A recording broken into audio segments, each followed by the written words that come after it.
Hola, buenas tardes. Les habla Elba Cristina Sosa, coordinadora académica de Universitas Fundación.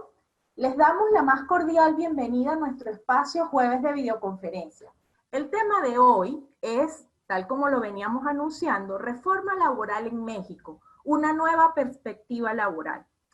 En México se reformó la Constitución el 24 de febrero de 2017 para establecer un nuevo modelo de impartición de justicia laboral y se establecieron importantes modificaciones en libertad sindical, negociación colectiva, contratación colectiva, voto personal, libre, secreto, personal y directo. Se instaura una instancia de conciliación previa y obligatoria antes de acudir a la vía jurisdiccional, que en materia federal será además de depósito y registro de contratos colectivos de trabajo, sindicatos y reglamentos. Se dispone la legitimación de los contratos colectivos de trabajo y la representatividad de los sindicatos para actuar en los procedimientos, mediante voto personal, libre, secreto y directo de sus agremiados. Se establece la extinción paulatina de las juntas de conciliación y arbitraje tripartitas pertenecientes al Poder Ejecutivo como instancia jurisdiccional y se crean nuevos tribunales laborales dependientes de los poderes judiciales federal y locales. Se modifican las reglas de carga de la prueba, ofrecimiento del trabajo y convenio fuera de juicio. En el nuevo procedimiento de corte oral se dispone la presentación de la demanda acompañada de sus pruebas y la contestación acompañada de pruebas. Vistas recíprocas para objeciones y pruebas relacionadas con las ofrecidas y con las objeciones. Una audiencia previa oral de depuración del procedimiento y un procedimiento oral que comprende una audiencia de desahogo de pruebas y emisión de sentencia al concluir la misma. Sobre todos estos tópicos nos va a hablar nuestro disertante del día de hoy, que es el profesor mexicano Gilberto Chávez Orozco, quien es licenciado en Derecho egresado de la Facultad de Derecho de la Universidad Nacional Autónoma de México, especialista en relaciones laborales, con especialización de la Junta Local de Conciliación y Arbitraje del Distrito Federal, hoy Ciudad de México, candidato a doctor en Derecho del Trabajo, todas ellas por el Instituto de Posgrado de Derecho, es catedrático de la División de Posgrado de la Facultad de Derecho de la UNAM, es director general del Instituto de Posgrado en Derecho, presidente de la Academia Mexicana de Derecho Procesal del Trabajo, coordinador de la Comisión de Trabajo y Seguridad Social de la Barra Mexicana del Colegio de Abogados. Bueno, le damos el derecho de palabra al profesor y le damos la bienvenida a todos.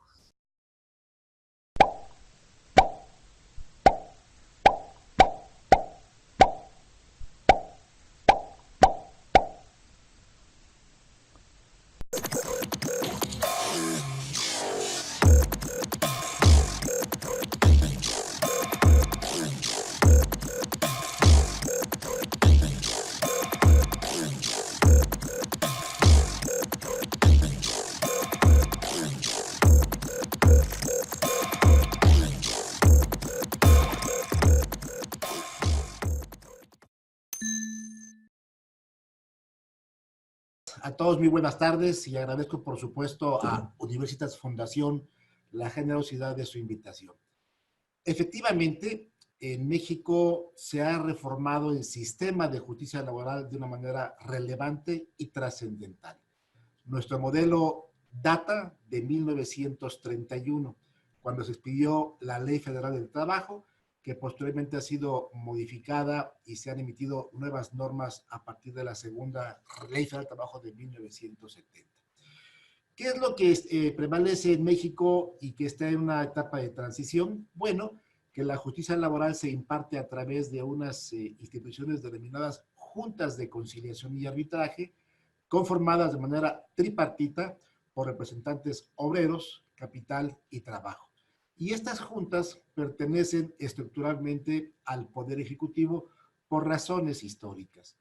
Finalmente, esta representación tripartita se ha desgastado y hoy día no es del todo eficaz por lo cual se hizo necesaria esta modificación que hoy nos tiene en la actualidad laboral en nuestro país.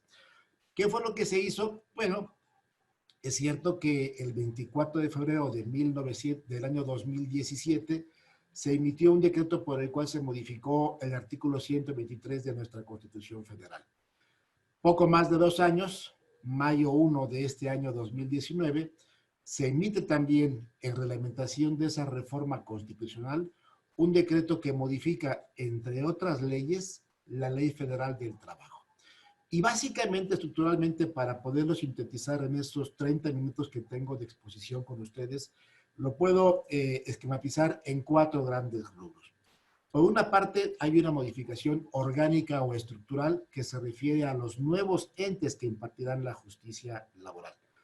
Un segundo punto sería la parte colectiva de la cual se ocupa fundamentalmente esta reforma laboral: sindicatos, contratos colectivos, libertad sindical y voto personal libre y secreto, directo, entre otros aspectos. Un tercer punto sería un nuevo modelo de justicia laboral, un nuevo procedimiento que se inserta en los modelos más modernos y más actuales dentro del mundo de lo que son los procedimientos laborales orales. Y finalmente, una parte transitoria que regula cómo debe llevarse a cabo esta transición.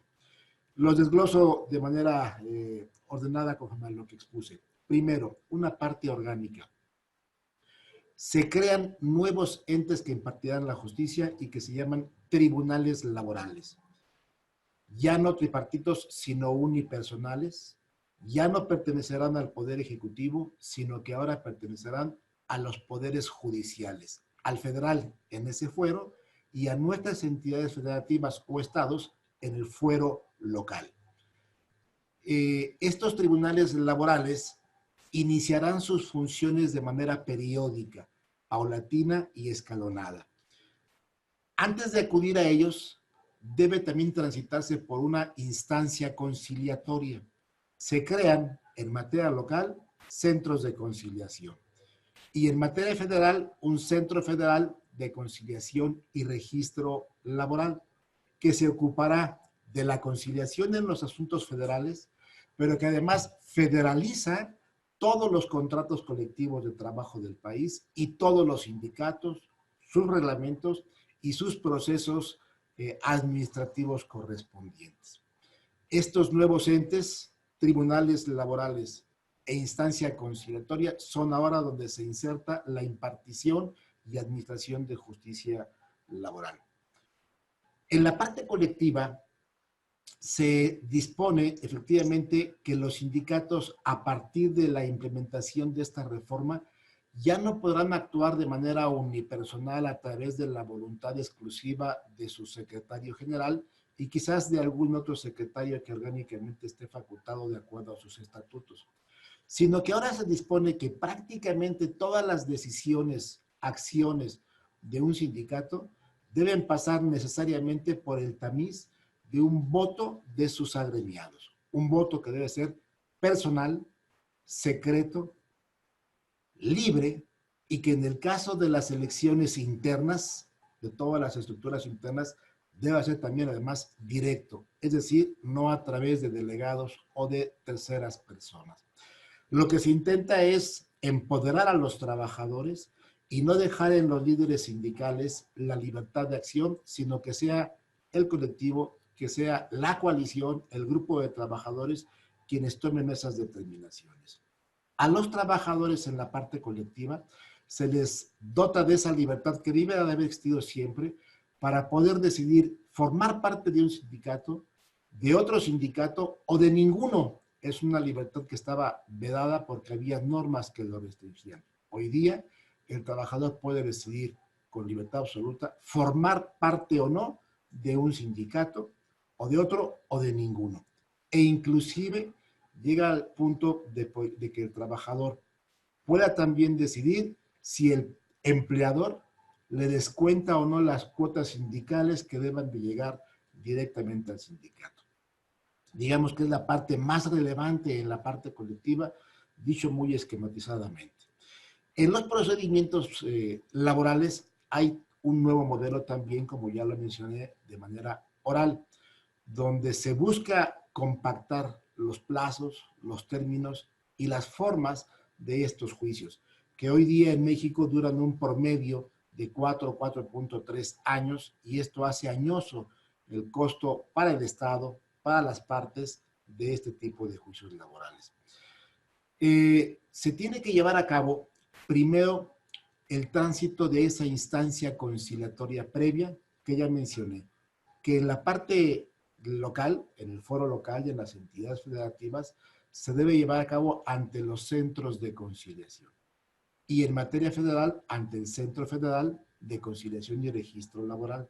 Este procedimiento de conciliación inicia a solicitud de cualquier parte interesada, trabajador, empleador o inclusive ambos conjuntamente. Debe tener una duración máxima de 45 días. La característica que tiene es que todo lo que se argumente y todos los documentos que se exhiban y pruebas no pueden ser utilizados en el juicio en el caso de que la conciliación no sea exitosa y que deba de acudirse a los tribunales laborales.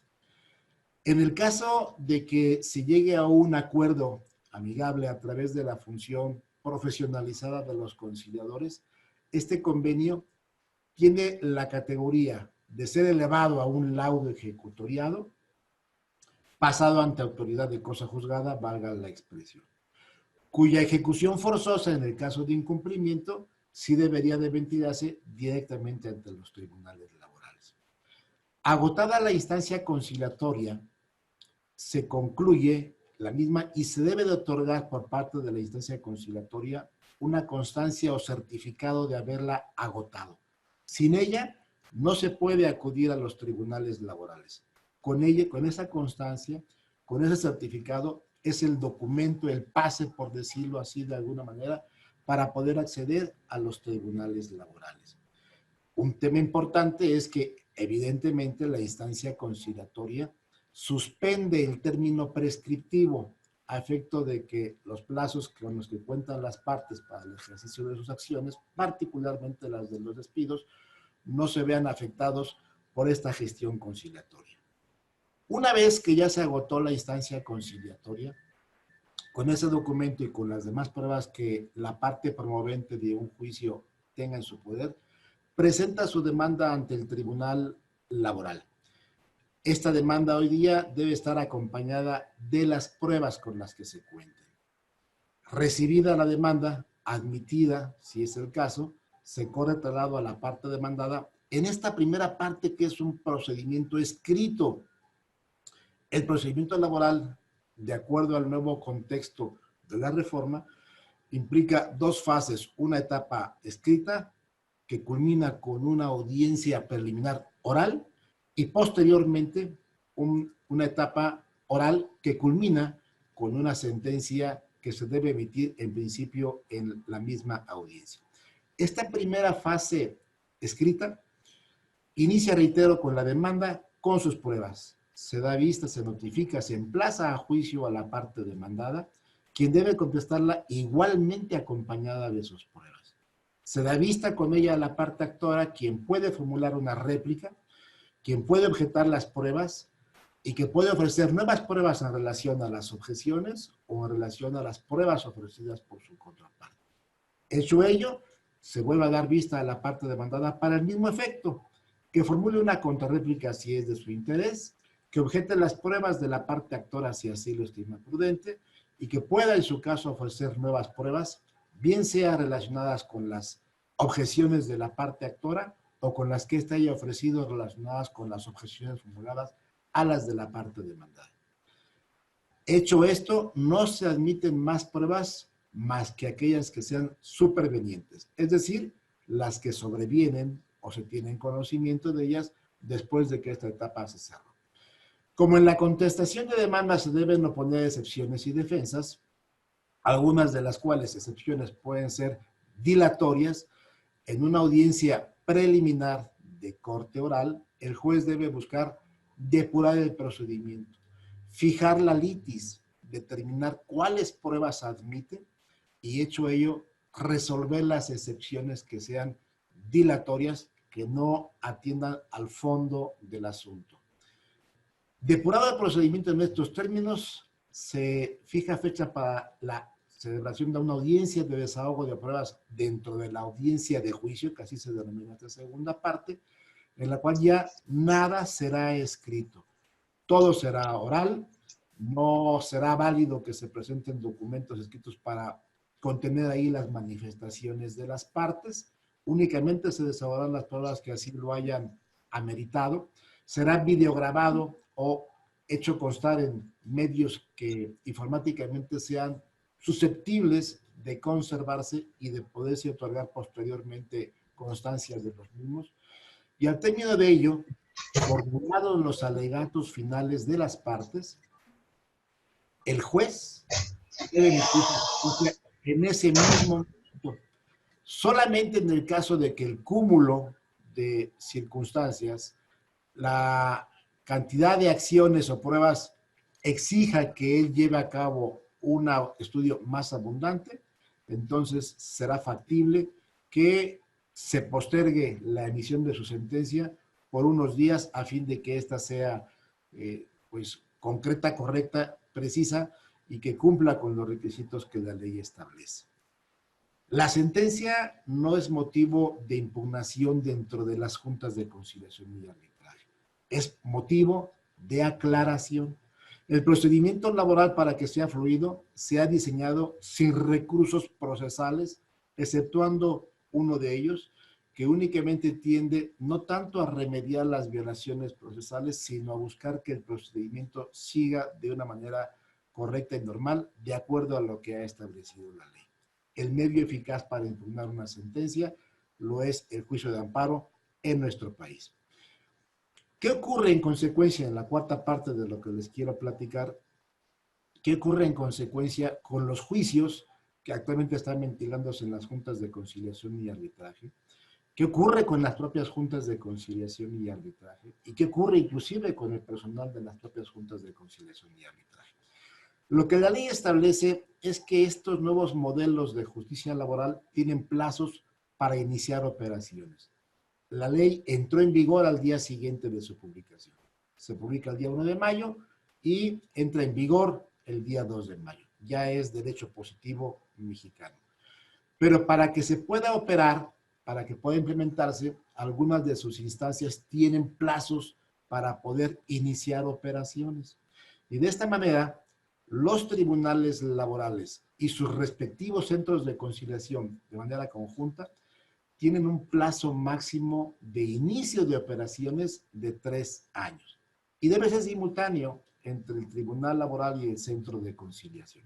¿Por qué razón? Porque si la instancia conciliatoria es un paso obligado previo a acudir al tribunal laboral, no se podía llegar al tribunal laboral si no existe previamente el tránsito por la etapa conciliatoria. Por eso deben de iniciar operaciones de manera simultánea. Y este inicio de operaciones dispone la ley que será de acuerdo a las legislaciones que se emitan, en su caso por las legislaturas locales, y a la parte presupuestal que en todo caso se tenga en ellas. Es un plazo máximo de 3 años. Debo de comentar que ya existe un plan de su implementación, de manera que no va a ser necesario, según esta idea, esperar a que transcurran los 3 años para que inicien operaciones, sino que se establece un inicio de operaciones de forma paulatina en 3 etapas. Una primera etapa, pues serían 10 entidades federativas las que iniciarían con operaciones, que serían aquellas que tuvieran una baja conflictividad laboral, poca cantidad de juicios. Para que de esta suerte, asimilada la experiencia que se tome de ellos, se pueda aplicar a las etapas siguientes. Esto sería para el día 30 de octubre del año siguiente, 2020. Una segunda etapa serían 12 entidades posteriores que tendrían un índice promedio en sus grados y niveles de juicio. Y finalmente una tercera etapa, 3 años después, que ya entrarían en operaciones todos los tribunales de todo el país, incluidos aquellos que tienen alta conflictividad, alto índice de juicios, como lo es la Ciudad de México. En la parte federal, los tribunales laborales federales tienen un plazo máximo de 4 años. Sin embargo, se ha buscado que esta implementación de la justicia laboral federal a través de los tribunales federales inicie simultáneamente con el inicio de operaciones de los tribunales laborales en cada entidad de la República, para evitar que vayan a coexistir simultáneamente regímenes jurídicos diferentes, uno en materia local, otro en materia federal, otro en lo que serían el sistema jurídico laboral de juicios que está saliente, etcétera. Entonces, eso es lo que se viene estableciendo. En materia federal, reitero, esta justicia laboral tiene 4 años en los tribunales laborales y de manera simultánea, por la misma razón apuntada, el Centro Federal de Conciliación y Registro Laboral entraría en funciones en la parte de conciliación.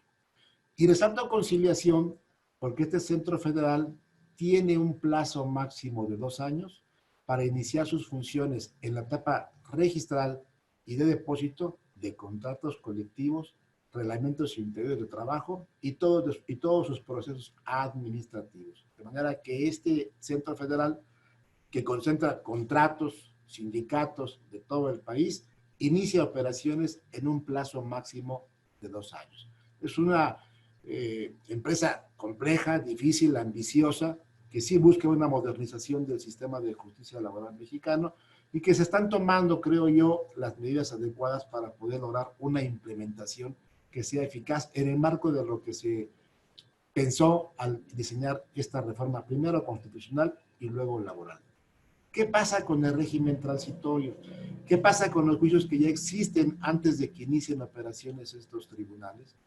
Ya sea aquellos juicios que iniciaron antes de la entrada en vigor de la ley, o bien aquellos juicios que iniciaron después de la entrada en vigor de la ley, pero antes del inicio de operaciones de los tribunales laborales, y qué va a pasar con ellos después de que inicien operaciones estas nuevas entidades de justicia laboral. Bueno, buscando simplificar, les puedo compartir que la idea es que a partir del inicio de operaciones de los tribunales laborales y de sus instancias conciliatorias, todos los juicios iniciados a partir de entonces serán ventilados por estas nuevas instancias y de acuerdo al procedimiento nuevo establecido en la ley. Y que todos los juicios que ya hayan sido preexistentes, ya sea iniciados antes de la publicación de la reforma o después de la publicación de la reforma, pero antes del inicio de operaciones de estos nuevos tribunales e instancias laborales, seguirán tramitándose ante las juntas de conciliación y arbitraje y de acuerdo a las reglas de su inicio, es decir, conforme a un procedimiento anterior, tripartito, con un tribunal que pertenece estructuralmente al Poder Ejecutivo y no en el Poder Judicial. Así es como va a ser la división a partir del inicio de operaciones, tribunales y todo lo demás en las juntas de conciliación y arbitraje. ¿Cuánto tiempo? Hasta que terminen todos sus juicios laborales, estas juntas de conciliación y arbitraje, hasta que concluyan el último de sus procedimientos, dejarán de tener vida y existencia. Se busca que sea en un plazo máximo de 4 años, se antoja un reto complicado porque la Junta Federal en México tiene 450,000 juicios promedio y en el país existen otros 500,000 juicios promedio a nivel local que suman 1 millón de pesos, 1 millón de juicios, perdón, y que en esa consecuencia se antoja complicado que en 4 años se pueda concluir, sobre todo porque todavía faltan, aparte de los procedimientos ante las juntas, los procedimientos de impugnación ante los tribunales de amparo y los cumplimientos que se deben a los mismos.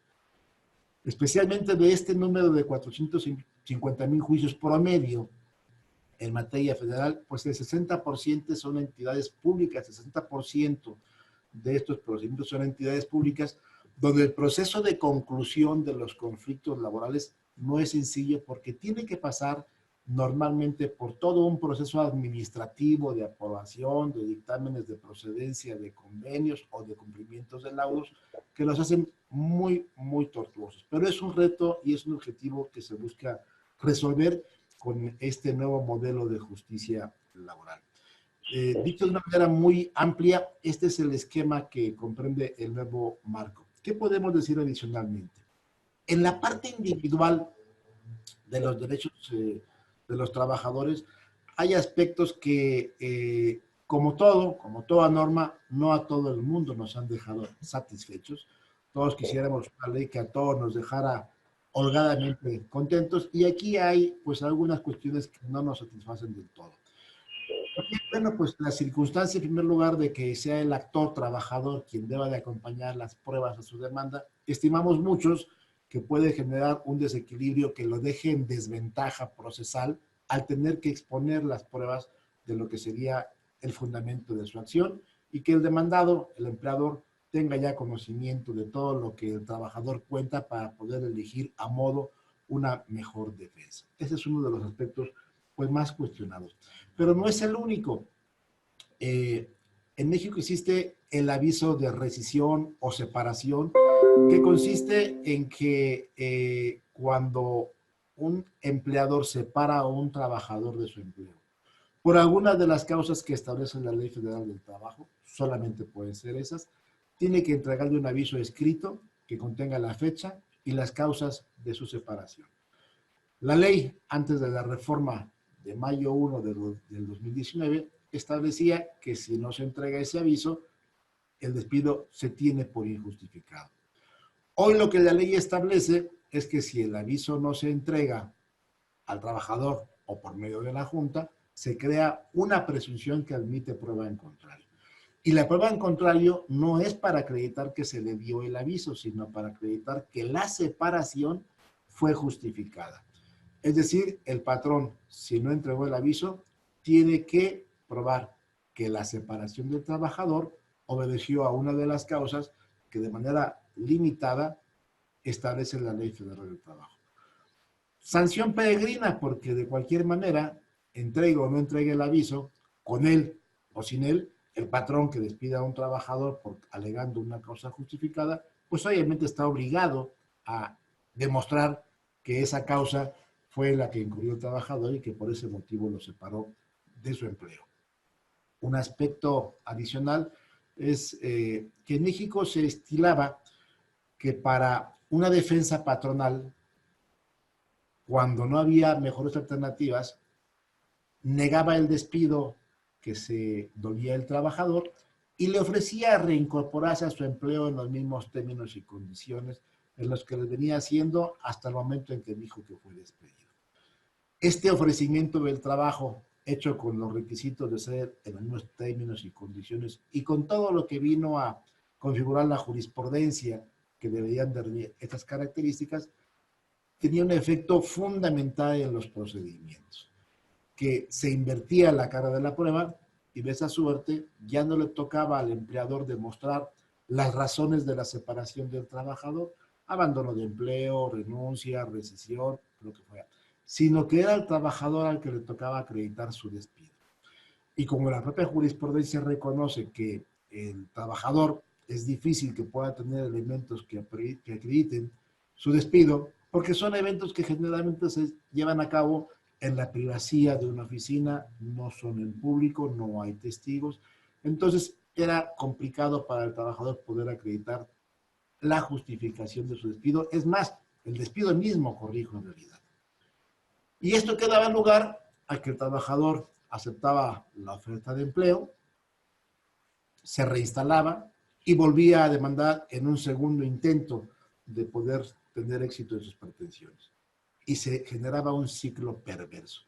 El patrón volvía a negar el despido, volvía a ofrecer el trabajo, se volvía a reinstalar el trabajador y venía un tercer juicio, y esto era un círculo pues perverso en realidad, que generó una multiplicidad de juicios que provocó que el índice y la estadística de los conflictos laborales se disparara de una manera irreal, en tanto que los problemas tienen un solo número y los juicios potencializados e incrementados por esta mecánica de defensa estaban incrementados, de suerte que no se conocía exactamente cuál era el punto de conflictividad de los asuntos. Eso es globalmente lo que puedo yo compartir de una manera concreta y sencilla. dando espacio fundamentalmente que a través de sus preguntas podamos ampliar y profundizar en algunos de los temas que sean de su interés. Así de que con esto yo concluyo la parte inicial de la exposición y quedo, por supuesto, a sus apreciadas órdenes. Muchas gracias a todos ustedes.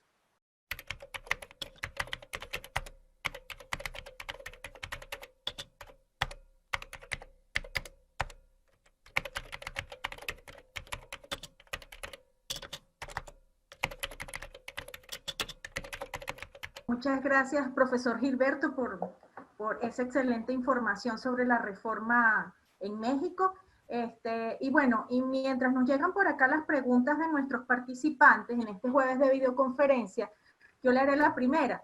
¿Cómo ha sido la experiencia hasta el momento de los nuevos tribunales laborales? ¿Cómo lo ha tomado, digamos, el foro laboral en México? El funcionamiento y todo esto. Claro, hasta este momento todavía no existe en operaciones ningún nuevo tribunal porque están en el plazo de ventana que el legislador estableció. Pero eso no significa que todo el texto de la ley esté supeditado y suspendido a que inicien operaciones los tribunales. Ya hay muchas de las disposiciones que están en aplicación y que por supuesto han generado dificultades, no solamente de interpretación, sino de cumplimiento. Algunas de ellas las más importantes. La ley establece que todos los contratos colectivos de trabajo celebrados actualmente, registrados todavía ante las juntas de conciliación y arbitraje en materia local y ante la Secretaría de Trabajo en materia federal, deben ser legitimados.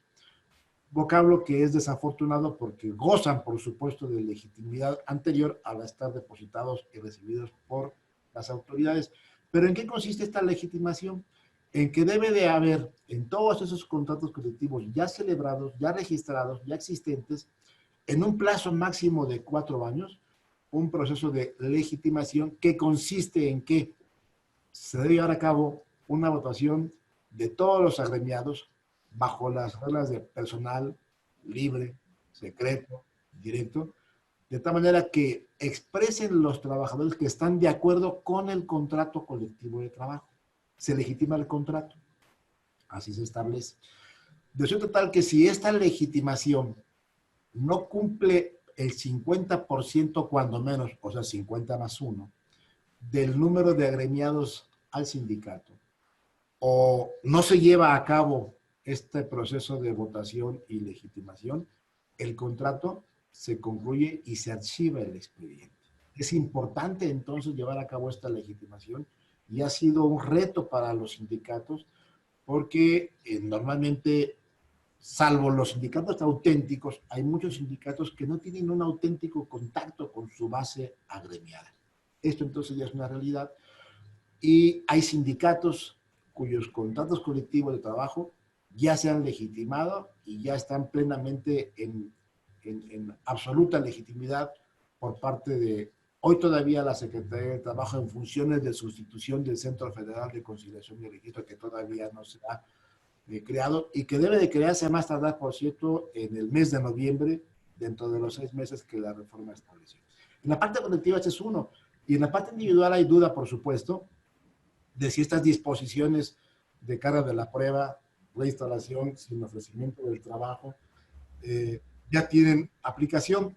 Y la abogacía está dividida y todavía no hay, por los plazos tan cortos que han transcurrido desde entonces, una definición de los tribunales de amparo sobre cuál sería la parte que ya tiene aplicación.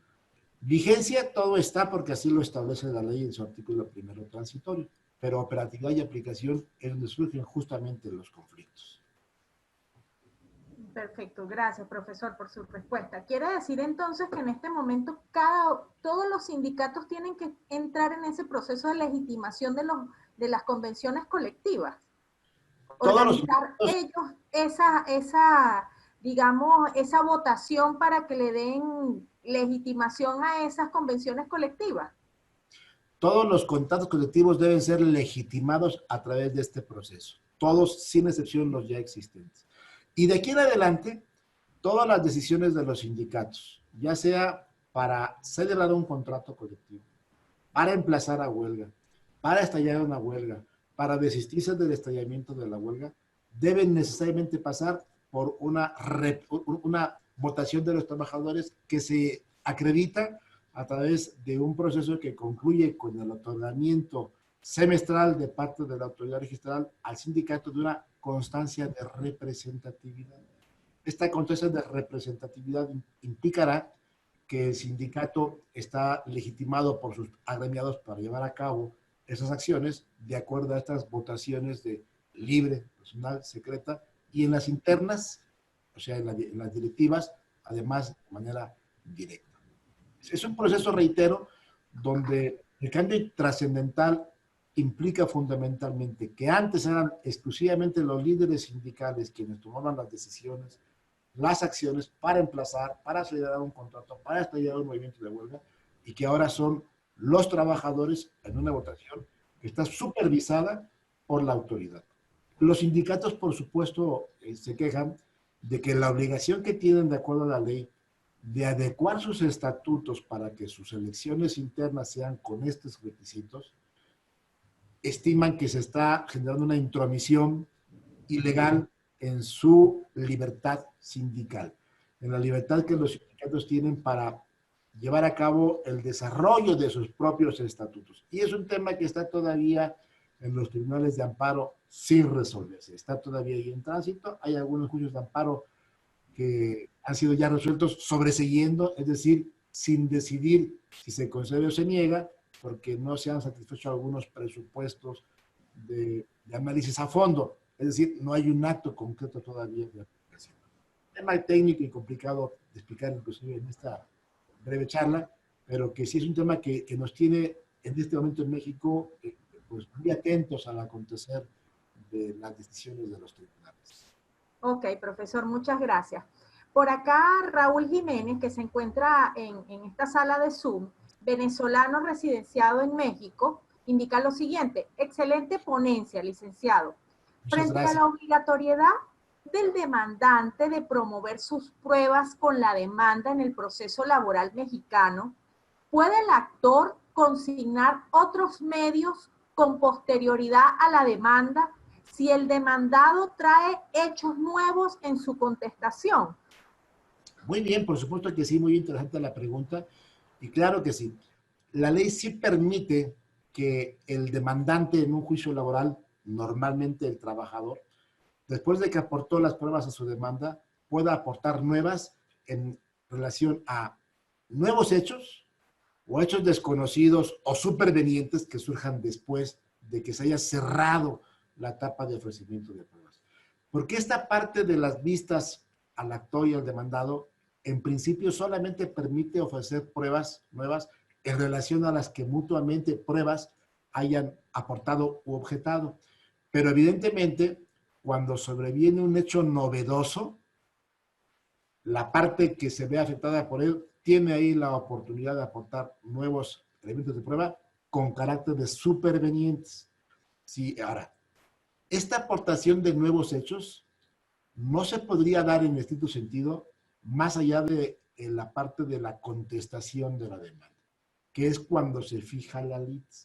En esta fase escrita que termina con una audiencia preliminar, así se llama, que es de carácter oral, donde se depura el procedimiento, se fija la lid. Y fijada la lid, por razón natural, ya no podría alterarse con posterioridad y no habría necesidad ni oportunidad ni de aportar nuevos hechos ni nuevas pruebas relacionadas con ello.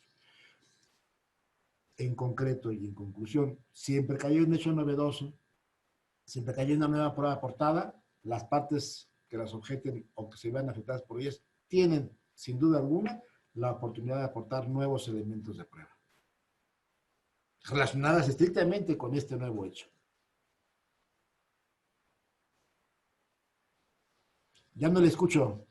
No. Por acá, Juan Velázquez, a través de Facebook, pregunta lo siguiente: profesor Gilberto, buenas tardes. Hablando usted de la reforma laboral en México y en vista de las nuevas tecnologías que ahora forman parte bastante utilizada en los juicios laborales, ¿cree usted que sea conveniente que las organizaciones locales o federales, en el caso de México, digitalicen las pruebas documentales en aras de conseguir una mayor celeridad procesal para la valoración de las pruebas al llegar al ámbito judicial? Sin duda que debe llevarse a cabo así. A ver, nada más, quien debería de digitalizar las pruebas serían los mismos tribunales. La ley sí establece ya una parte informática, utilizando los avances de la ciencia, de la tecnología, para poder llevar a cabo su proceso oral. Y en ese sentido, evidentemente, indudablemente, las pruebas tienen que ser digitalizadas. Las notificaciones a las partes pueden, todavía se establece, pueden ser a través de correo electrónico, medios electrónicos. A los organismos públicos descentralizados no se les da la facultad de ser notificados a través de un correo electrónico, sino que es una obligación que sean notificados a través de un correo electrónico que se los otorga la misma entidad a través de una plataforma que ella misma cree. Pero sin apartarme de la parte técnica y central de la pregunta, sin duda alguna, insertarnos en un medio de modernidad, en las tecnologías de la información, de la comunicación, los elementos de prueba, para ser resguardados y el juicio deben estar necesariamente digitalizados o a través de algún medio que la tecnología permita poder tener un respaldo de ellos, que además es útil para cuando alguna de las partes requiera que se les pida alguna copia certificada de alguna actuación que haya sido llevada a cabo mediante un procedimiento oral. Gracias, profesor. Por acá, María Elena Ontiveros, de México, quien nos acompaña en esta sala virtual, nos indica lo siguiente. Maestro Gilberto, me quedó una duda sobre los recursos laborales. Con esta nueva reforma y una vez emitida una sentencia, ¿aún podemos acudir a la demanda de amparo directo? Es correcto, así es. El recurso único que existe y subsiste en materia laboral no es tanto para impugnar violaciones intraprocesales. Es fundamentalmente dentro del procedimiento para atacar algunas decisiones del secretario que asiste al juzgador y contra medios de apremio. Y en la fase de ejecución contra algunas actuaciones de esta misma etapa y también contra las medidas cautelares. Pero la sentencia final que se dicte no es impugnada a través de un recurso ordinario. Y por lo mismo, únicamente puede ser impugnada a través de juicio de amparo directo, en términos de lo que establece el artículo 107, fracción décima de la Constitución Federal del país, la Constitución Política de los Estados Unidos Mexicanos. Esa es la vía idónea, única para impugnarla. Es muy distinto y no hay que perder de vista que se puede solicitar la aclaración de la sentencia. Pero es un tema distinto a una impugnación. La aclaración no cambia el sentido, precisa algún punto que esté vago, oscuro o ambiguo. Gracias, profesor. Por acá, José Ángel Luna, de México, pregunta lo siguiente. Con relación a los presupuestos que contempla la reforma laboral, como la no obligación de entrega del aviso de rescisión al trabajador, o bien la no reversión de la carga de la prueba con el ofrecimiento de trabajo, ¿a partir de qué fecha puede tenerse como aplicable? ¿A partir de la entrada en vigor o hasta su implementación por los tribunales laborales? Esa es la gran duda que tenemos y a la que yo hacía mención en la parte final de la exposición. Hay opiniones divididas. Hay quienes estimamos que dado que el artículo primero de la reforma establece que entra en vigor al día siguiente de su publicación y si se publicó el día 1 de mayo, a partir del día 2 de mayo, tiene aplicación. Y hay quienes dicen que todo lo que requiera la operación de los nuevos tribunales laborales y sus respectivos centros de conciliación, hasta que estos existan en todo lo que se les requiera, hasta entonces serán aplicables. Mi opinión muy personal es que el tema del aviso de trabajo, la reversión de la carga de la prueba, la reinstalación como oferta que pueda invertir o no la carga de la prueba, no requieren la existencia de los nuevos tribunales y de los centros de conciliación y que por tanto ya tienen aplicación a los juicios que hayan iniciado después del día 1 de mayo, no a los que hayan iniciado anteriormente, aunque su audiencia inicial se lleve después del día 1 de mayo. Todo juicio iniciado antes del día 1 de mayo, conforme a sus reglas de inicio. Todo juicio iniciado después del 1 de mayo, reglas procesales hasta que estén los tribunales. pero reglas no procesales ya tienen aplicación. ¿Y qué es procedimiento? Pues procedimiento es el conjunto de reglas que establecen un orden y secuencia para llevar a cabo cualquier evento, en este caso un proceso. Si aquí lo aplicamos en ese sentido como una definición sin mayor pretensión, pues resulta que evidentemente el aviso de rescisión no es una parte procesal, no es una fase, no es una etapa procesal, que el ofrecimiento de trabajo no es una fase procesal por más que se dé dentro del procedimiento, pero que ninguno de los dos requiere la existencia de un tribunal para que tengan aplicación. Basta que haya un juicio y en este caso, a mi parecer, ya tienen aplicación para todos los juicios iniciados a partir del día 2 de mayo, que es cuando entró en vigor esta reforma legal. Gracias, profesor. Por acá, Ana Cecilia Gerson, que nos acompaña en la sala virtual desde Ciudad de México, pregunta: buenas tardes a todos, estimado maestro, muchas gracias por su excelente exposición. Mi planteamiento se refiere a que en varios países de América Latina que acometieron el cambio del juicio laboral escrito al oral, debido a la cultura de los abogados, la falta de presupuesto para acceder a los medios tecnológicos necesarios y otros factores, la forma escrita se ha sobrepuesto o ha avasallado en la práctica a la forma oral. ¿Cómo evalúa usted la posibilidad de que en México suceda algo similar? Es un riesgo, sin duda alguna es una posibilidad. La justicia laboral impartida por las juntas de conciliación y arbitraje padeció justamente la carencia de recursos y eso es lo que la colocó en una situación pues bastante deplorable. Si este nuevo modelo de justicia laboral no está soportado por un elemento financiero que le dé viabilidad, no solamente a la existencia de los tribunales, sino a la parte fundamental de la instancia conciliatoria, donde se busca que cuando menos la mitad de los conflictos terminen en esa instancia conciliatoria, y para eso requiere conciliadores capacitados, preparados en la aplicación de medios alternativos de solución de controversias para que puedan lograr su objetivo. Y eso requiere, por supuesto, presupuesto. Si no hay presupuesto, esto va al fracaso.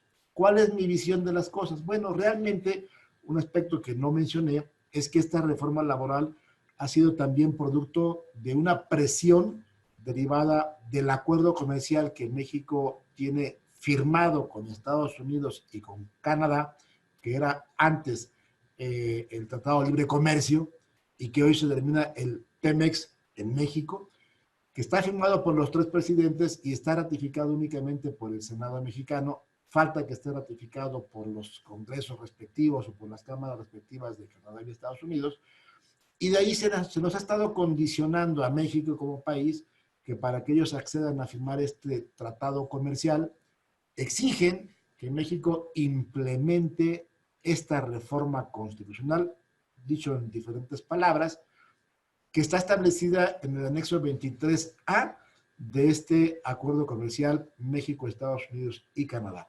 Esta presión que Estados Unidos ha ejercido sobre nuestro país para que se haga operativa, para que se implemente esta reforma, estimo que es el detonante, es el táctico para que México verdaderamente aplique recursos humanos, financieros, materiales e intelectuales en su implementación. Hasta hoy, los tiempos que marca la reforma para llevar a cabo todo este proceso se han cumplido. La Secretaría de Trabajo, que es la encargada de esta implementación en la parte administrativa, ya emitió un protocolo para la legitimación de los contratos colectivos de trabajo, ya emitió guías para la representatividad. Los 6 meses que tienen como plazo para que se constituya este Centro Federal de Conciliación y Registro Laboral van en curso porque ya está la iniciativa presentada en el Congreso donde lo crea y donde además lo organiza. Son dos, uno es el decreto que lo crea y otro es la ley que lo organiza, y están en camino. Entonces, es el tema incierto. Yo aspiro y sospecho que sí habrá, por esta presión que tenemos de nuestros socios comerciales, para implementar eficazmente la reforma. Pero si no ocurre así, esto es un fracaso y estaremos igual o peor que siempre. Gracias, profesor. Por acá, bueno, estoy casi segura de un punto que usted ya tocó, sin embargo, le hago la pregunta. A través de Facebook preguntan lo siguiente. Profesor, ¿cree usted que la supervisión del Estado de la actividad sindical, entiéndase, de los referéndums sindicales, pliegos de peticiones de carácter conciliatorio, procesos de huelga, elecciones sindicales, entre otros, vulnera el derecho a la libertad sindical de la organización sindical y sus agremiados?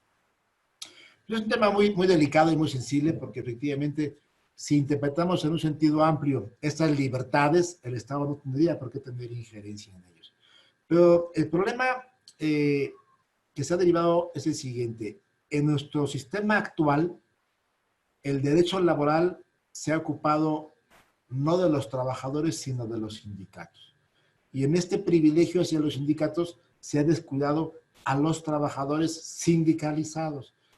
El derecho del trabajo tiene como objetivo fundamental, en términos del artículo 3º de la Ley Federal del Trabajo, lograr el equilibrio social la justicia social, perdón, a través del equilibrio de los factores de la producción. Y son los trabajadores y sus familias el objetivo fundamental del derecho del trabajo. El objetivo fundamental del derecho del trabajo no son los sindicatos, son los trabajadores. Con esta visión, si los trabajadores requieren el respaldo del Estado para hacerse respetar sus derechos laborales, tendría justificación esta intromisión del Estado en la estructura y funcionamiento de los sindicatos como organizaciones que aglutinan a los trabajadores. Si por el contrario la vemos como un abandono del Estado rector, del Estado que rige la vida entre nuestro ámbito de los sindicatos, pues sería una intromisión que tendría una ausencia de justificación y que además vulneraría algunos convenios internacionales suscritos por el Estado mexicano. En muy personal punto de vista, en este tema tan sensible que puede uno irse para cualquier lado y equivocarse en cualquiera de los dos, yo creo que está justificado que el Estado, en este sentido protector de los trabajadores individualmente considerados o bien agremiados en un sindicato, les brinde la protección de darles elementos para garantizar que sus participaciones, que sus votos se traduzcan en actuación de los sindicatos y no como ha ocurrido hasta hoy, que los sindicatos llevan a cabo las actuaciones sin que los trabajadores sepan. Y esto dicho, por supuesto, en la inmensa generalidad de los casos. Por supuesto, tenemos en México sindicatos que han manejado este voto personal, libre, secreto, directo, representatividad, rendición de cuentas, transparencia, con absoluta carácter de ejemplar. Han sido ejemplares, hay muchos sindicatos, pero la inmensa mayoría lo ha hecho de manera diferente. Y esta realidad, esta primacía de la realidad, que supera lo formal para resolver la parte fundamental, creo yo, que encuentra una justificación en un contexto mexicano actual. Ese es mi punto de vista. Gracias, profesor. A través de Facebook, Jail Cervantes desde Zacatecas, México, indica lo siguiente. Buenas tardes. ¿Qué pasa cuando está en proceso una demanda de titularidad de contrato colectivo entre dos sindicatos? Valga la tautología, indica por acá. La solicitud que se hace para la legitimación al contrato colectivo surte efectos del artículo 924 de la Ley Federal del Trabajo, que habla de suspender cualquier ejecución o diligencia. A ver, el artículo 924 se refiere más bien a suspender diligencias, si mal no recuerdo, cuando se trata de ejecutar sentencias, desahucios, embargos en contra de la fuente de trabajo. El procedimiento de legitimación de los contratos colectivos y el procedimiento de recuento o bien el conflicto de titularidad, a juicio mío, no son aquellos de los cuales se suspenda el procedimiento de ejecución que pueda afectar la fuente de trabajo. Son otro tipo de instancias, pero no esas a juicio mío. La idea es, en este sentido, la protección de la fuente de trabajo, y debo de decir, por cierto, que el artículo ha sido declarado inconstitucional. Y hablo un poco de memoria aquí, quiero excusarme porque quiero pensar que el artículo 924 al que se refiere es aquel que establece que no se llevará a cabo en la fuente de trabajo ninguna ejecución, sentencia, desahucio, mientras esté un conflicto colectivo en trámite, o sea, una huelga, pues para acabar pronto. Pero no creo que comprendan los conflictos de titularidad, ni mucho menos el de legitimación de los contratos colectivos de trabajo. Muchas gracias, profesor. Y por aquí, lo que parece la última pregunta ya, escribe Ricardo, quien está conectado aquí en la sala, que está conectado desde Cuernavaca, Morelos, México, indica lo siguiente. Con la nueva reforma a la Ley Federal del Trabajo, ¿existirá la figura del ofrecimiento de trabajo como letra escrita, no como jurisprudencia como la anterior? ¿Y a quién le corresponderá la carga probatoria? Eso me quedó como duda, indica Ricardo, y le envía sus saludos. Muchas gracias. A ver si entendí la pregunta. A ver, me distraje un poquito buscando la ley. Ajá, vamos a repetir. Con la nueva reforma a la Ley Federal del Trabajo, existirá la figura del ofrecimiento de trabajo como letra escrita, no como jurisprudencia, como era con la anterior, y a quién corresponderá la carga probatoria. Muy bien, es una pregunta hermosísima, la verdad.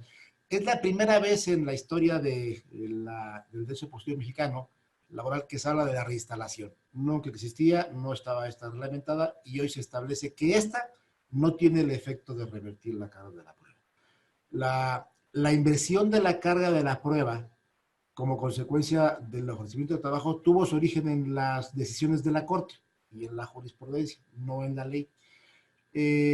Y si bien la ley establece que el ofrecimiento del trabajo no revierte la carga de la prueba, y esto ya es disposición legal, sí hay un efecto importante que puede ser el que detone la viabilidad o no de un ofrecimiento de trabajo. Si yo ofrezco el trabajo y el trabajador no lo acepta, es posible que los eventuales sueldos caídos que reclame dejen de generarse con posterioridad. Porque ya no será imputable al empleador que ofreció el trabajo el que estos sueldos no se sigan recibiendo como sueldos devengados por el trabajador, sino que sean únicamente imputables al trabajador que ya no deseó incorporarse a su empleo. El efecto entonces que puede tener la fuente de trabajo ya no será de origen jurisprudencial, es de origen legal, no tendrá la inversión de la carga de la prueba como un efecto, pero sí puede tener el que corte los posibles salarios caídos que se generen si es que la acción de despido llega a prosperar. No lo dice la ley, pero se entiende del sistema legal y de las jurisprudencias que sobre la fuente de trabajo invariablemente y de manera sostenida ha emitido la Suprema Corte de Justicia de la Nación Mexicana. Muchas gracias, profesor, por su intervención y por sus excelentes respuestas de todas las comentarios y preguntas que realizaron los participantes. Bueno, no me queda más que despedir, recordarles que hasta mañana serán las inscripciones al seminario virtual sobre futuro de derecho del trabajo. Toda la información la pueden conseguir en el sitio web de Universitas Fundación, www.universitasfundacion.com. Además, quiero invitarles para el próximo jueves de videoconferencia, donde tendremos a una profesora española que nos va a conversar sobre una muy reciente sentencia del Tribunal Europeo sobre Derechos Humanos, y habla el caso de la videovigilancia y las cámaras ocultas. Así que va a estar bastante interesante este tema. Los invito a que nos acompañen el próximo jueves. Profesor, muchísimas gracias. Le doy nuevamente el derecho de palabra para que pueda despedirse. Muchas gracias, por supuesto, muy agradecido con todos ustedes. Gracias a la audiencia. Y no quisiera cerrar sin completar, perdón, la respuesta a Ricardo de Cuernavaca, que dice, ¿a quién le correspondería la carga de la prueba? Pues obviamente al empleado, en términos de lo que establecen los artículos 784 y 804, siempre y cuando se trata de prestaciones legales. Si son extralegales, entonces hay otro tipo de reglas. Si el ofrecimiento del trabajo no tiene la consecuencia de invertir la carga de la prueba, sobre el despido le toca al patrón, al empleador, para ser más amplio en el vocablo. Bueno, cerrar esta parte, pues de verdad, muchas gracias. Espero yo que haya sido de utilidad y con mucho gusto me reitero, como siempre, a sus órdenes. Muy amable con todos ustedes. Muchas gracias, profesor. Bueno, nos vemos en el próximo jueves en nuestra sección Jueves de Videoconferencia. Muchas gracias a todos por acompañarnos. Hasta pronto.